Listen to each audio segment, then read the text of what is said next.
When a man sits alone after the market closes, staring at numbers that no longer flatter him, that is when speculation truly begins. The noise is gone. The excitement has drained out of the room. What remains is judgment, honest judgment. Loss has a way of stripping a trader bare. It removes excuses, silences confidence, and leaves a man alone with the consequences of his decisions. Anyone who has spent time in the market knows this moment. The moment when you realize the loss is not just on the screen but inside you. The market has moved on, but you have not. And that is where most traders make their first mistake. They rush to recover money before they recover clarity. Losses are not unusual. They are inevitable. The question is not whether you will lose, but how you respond when you do. Can you recover capital without damaging your judgment? Can you recover yourself without rushing the process? Most traders ask the wrong question. They ask how to make the money back quickly. They stare at the chart as if it owes them restitution. The market does not respond to desperation. It does not hear regret. It does not adjust itself to your financial needs. Price moves according to supply and demand, not sympathy. And the trader who forgets this after a loss begins trading emotion instead of information. The first job after a loss is not recovery of capital. It is recovery of perspective. Without perspective, every trade becomes a gamble. With perspective, patience returns. And patience is the foundation of survival. Losses are rarely accidents. They are messages written in red ink. The chart usually told the truth long before the account reflected it. Most losses come from familiar causes. Trading too large, acting too early, fighting a trend that had no interest in your opinion. Losses feel random only when a trader refuses to examine his behavior. A loss is not the market being clever. It is the trader being human, impatient, proud, afraid. And if that sounds familiar, it should.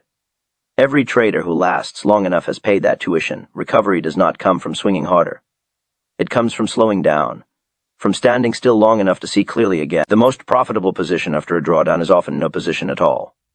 Sitting on your hands when every nerve demands action is not weakness. It is discipline. The market does not change its behavior because you lost money. Support does not move out of sympathy. Resistance does not soften because you are under pressure. Price follows structure, trend, volume, and time. And when you return after a loss, you must read the market as if you have never seen it before. Many traders fail in recovery because they trade memory instead of price. They anchor themselves to previous highs and try to trade back to them. That is a dangerous habit. The market does not remember where your account used to be. It knows only the current price. When you trade against memory, every tick becomes personal. And once trading becomes personal, discipline quietly leaves the room. Losses teach position sizing better than any book ever will.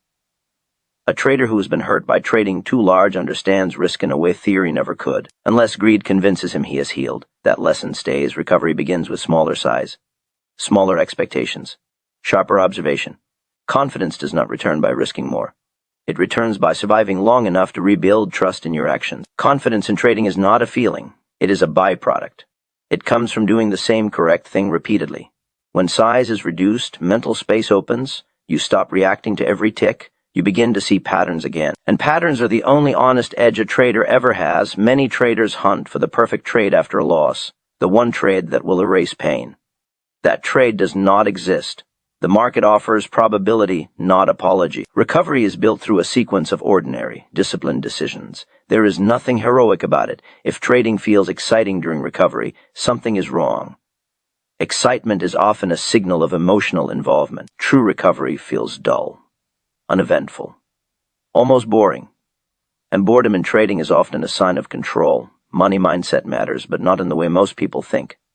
Trading wealth is not about positive thinking. It is about emotional neutrality. Money is a tool, not a verdict on your worth.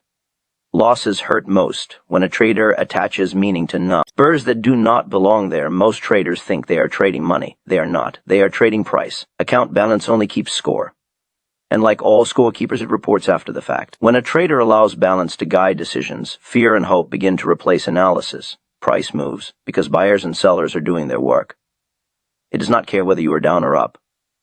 When you focus on balance, you trade fear. When you focus on price, you trade information. Two traders can take the same trade. One calm, one desperate. The chart does not change, but outcomes often do. Desperation causes early exits, hesitation, rule breaking. Calm attention allows price to decide. Price action is clean when you allow it to be. Trends form. Ranges compress and expand. Volume speaks quietly before headlines ever do. But once personal finance enters the picture, perception distorts. The chart did not change. The trader did. The market is never wrong. Opinions often are. Account balance is an opinion. It tells you where you have been, not what to do next. Each trade must stand alone. If you would not take the trade with a smaller account, the trade is not based on price. There is discipline in trading price instead of money. You stop counting profit before it exists. You stop measuring yourself by daily results. You respect timing instead of forcing outcomes. At my best, I often did not know exactly how much I made or lost until the session ended. I knew whether I traded correctly. That separation protected judgment. The first risk in trading is psychological. Watching balance tick by tick poisons execution. Recovery begins when attention returns to price and process. Loss does not demand action. It demands reflection. The trader who understands this survives long enough to rebuild. There is a moment after a loss when something dangerous enters a trader's mind. It doesn't arrive loudly. It doesn't announce itself as panic. It comes quietly, disguised as determination. The urge to win it back at first, it feels reasonable, responsible even. A man tells himself he just needs one good trade to get back on track, one clean move to restore balance, one decision to erase the mistake. But that urge does not come from the chart. It does not come from price, structure, or probability. It comes from wounded pride. The market did not create that feeling. The loss did, and once the urge takes hold, it begins to distort perception. Speed starts to matter more than accuracy. Action starts to feel more important than patience. The trader stops asking whether a setup is sound, and starts asking whether it can pay fast enough. That is the moment speculation turns into negotiation with pain. Have you ever noticed how convincing that inner voice can sound after a loss? It tells you that waiting is dangerous, that hesitation is weakness, that opportunities are slipping away. But the market is never in a hurry. Only traders are. Markets move on their own schedule. They pause. They test levels. They shake out weak hands before committing to direction. A trader under pressure cannot tolerate that process. He wants resolution now. He wants the market to declare him right quickly so he can breathe again. So he enters early, before confirmation. Or he sizes too large, hoping to compress time. Both choices come from the same place. Impatience fueled by loss. Loss creates urgency. The market does not share it. That mismatch is deadly. When a trader feels rushed, he begins to see urgency in the chart where none exists. A small uptick looks like a breakout. A shallow pullback feels like the last chance to enter. Price has not changed, but interpretation has. An interpretation driven by emotion is unreliable. Winning it back becomes the goal. And once that happens, discipline becomes optional. Stops are widened because the trader cannot afford to be wrong again. Targets are shortened because he just wants the money back. Risk and reward quietly invert themselves. The structure that once protected him disappears without ceremony. The danger is not only financial. It is psychological. Each forced trade that fails reinforces the sense of being trapped. Now the trader is not just down money. He is down confidence. And confidence lost under pressure is not easily rebuilt. The urge intensifies. He trades more, not better. He mistakes activity for effort. The market, indifferent as always, keeps moving, and soon the original loss looks small compared to the damage done trying to erase it. The market offers opportunity every day, but it never offers urgency. Urgency is something traders manufacture when they stop trusting process. I learned long ago that whenever I felt I must trade, I should not trade at all. The best trades never beg to be taken. They stand out clearly, calmly, waiting for confirmation. If you feel pressure, you are early or you are wrong. One of the hottest lessons in speculation is accepting that time is not your enemy. Impatience is. Losses convince traders they are late, that they have fallen behind. But behind what? The market has no finish line. There is no prize for speed. There is only survival and consistency. When you feel the urge to win it back, you are trading your last trade, not the current one. You are responding to memory, not information. The chart in front of you deserves your full attention, but instead it shares the stage with regret. That divided focus is enough to turn a sound setup into a mistake. Can a man really read the tape clearly while arguing with his past? I found that the urge itself is a signal, not a market signal, a personal one. A warning light telling the trader to step aside. The moment I recognize that feeling, I stop. Not forever, just long enough for urgency to pass. The market will still be there. The setup will either form or it won't. But capital and judgment do not recover as easily as price moves. There is no trade that fixes everything. Recovery does not come from one bold decision. It comes from restraint. From allowing yourself to be flat. To be quiet. To be wrong without reacting. The trader who can do nothing when he feels the most pressure is the trader who lasts. Everyone else eventually trades themselves out of the game. I used to believe strength in trading meant aggression. I was wrong. Strength is the ability to wait when every instinct tells you to act. Strength is closing the platform after a loss, instead of searching for the next opportunity like a man chasing a debt. Strength is knowing that the market does not owe you recovery on your schedule. The urge to win it back is dangerous because it disguises itself as responsibility. It feels necessary, but underneath it is fear. Fear of being wrong. Fear of falling behind. Fear that the loss means something more than it does. The market does not attach meaning to your losses. It only responds to orders. When you trade from fear, your orders carry that fear into the market. And the market reflects it back to you in poor timing, slippage, and whipsaws. If you listen carefully, the chart will tell you when it is time to act. It always does. But it speaks softly. It never raises its voice to compete with your emotions. When the urge to win it back is loud, the chart becomes easy to ignore. That is why so many traders believe the market changed after their loss. In truth, the only thing that changed was their ability to listen. The market never apologizes. It does not explain in itself. It does not reward effort or forgive mistakes. It simply moves. And that indifference is something every trader must accept. Once you accept that there is no apology coming, you stop demanding immediate restitution. You stop forcing trades. You stop arguing with price. You return to probability, and probability does not care about urgency. It rewards patience. It rewards consistency. And it punishes those who confuse speed with skill. The trader who survives is not the one who recovers fastest. It is the one who recovers correctly. One of the quiet misunderstandings in trading is the idea of confidence. Most men think confidence arrives after a win. They believe it shows up once the account turns green again. That belief destroys more traders than any bad setup ever could. Confidence does not come from outcome. It comes from repetition. After a loss, confidence is usually the first thing to disappear. A trader begins to doubt his reads, his timing, even his understanding of the market. He waits too long, then enters too late. Or he hesitates, then chases. He tells himself he just needs one win to feel right again. But confidence built that way is fragile. It rests on something the trader cannot control. The next losing trade takes it away just as quickly. Real confidence is not emotional. It is mechanical. It comes from knowing that you acted correctly regardless of how the trade ended. That kind of confidence is earned quietly over time through behavior that most traders find boring. Markets do not reward belief. They reward consistency. The trader who survives understands probabilities, not as theory, but as reality. Every setup, no matter how clean it looks, carries uncertainty. A breakout can fail. A trend can reverse. A perfect pattern can dissolve without warning. The market does not owe you confirmation. Just because you followed your rules, you can do everything right and still lose. That is not injustice. That is probability playing out. Many traders struggle here because they secretly expect fairness. They believe effort should be rewarded. They did the analysis. They waited for the setup. Surely the market should acknowledge that. But probability does not work that way. Outcomes are scattered.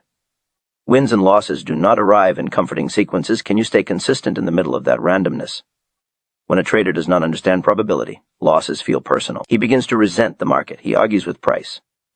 He holds losers because it should turn here. He avoids good trades because the market has been bad to him lately. In both cases, he is reacting emotionally to past outcomes instead of objectively to current conditions. The market remains unchanged. His behavior deteriorates. Probability thinking removes entitlement. It replaces expectation with acceptance. You stop asking the market to be fair. You start asking whether the odds are acceptable. That shift alone can save a trader years of frustration. When you accept probability, losses stop being insults. They become expenses.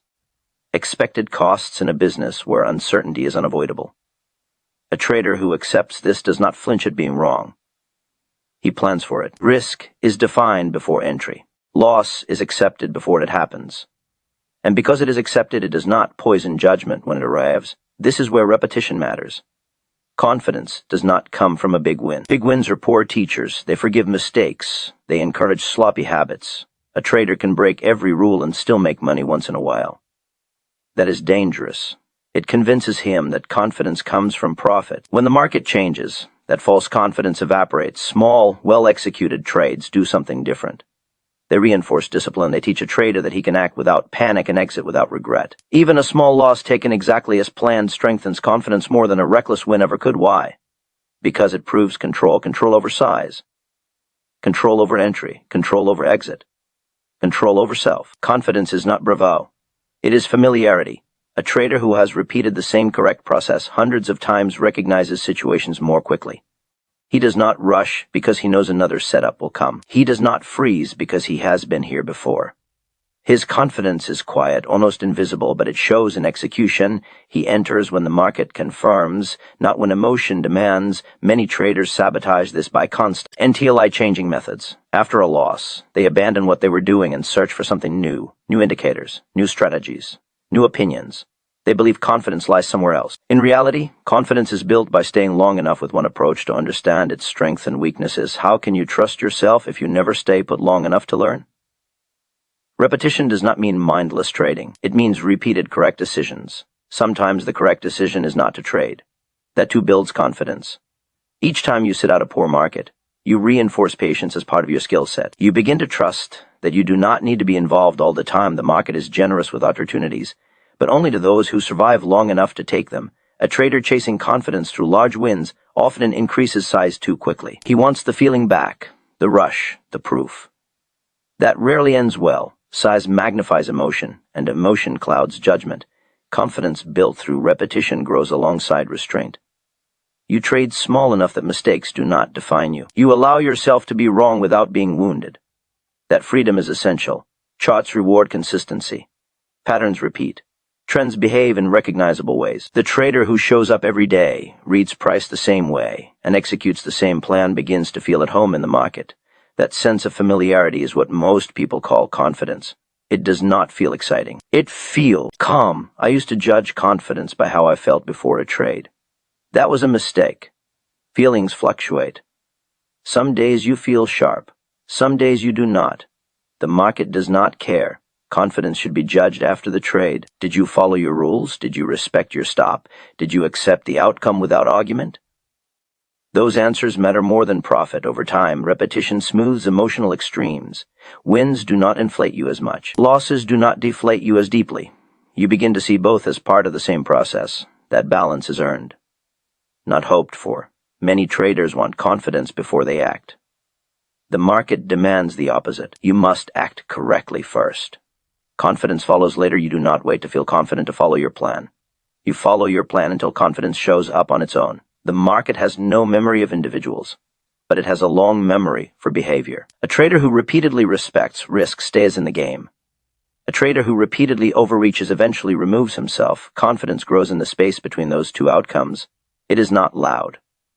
It does not announce itself. It simply allows you to trade without second-guessing every decision. And that quiet certainty is what separates the trader who survives from the one who is always starting over.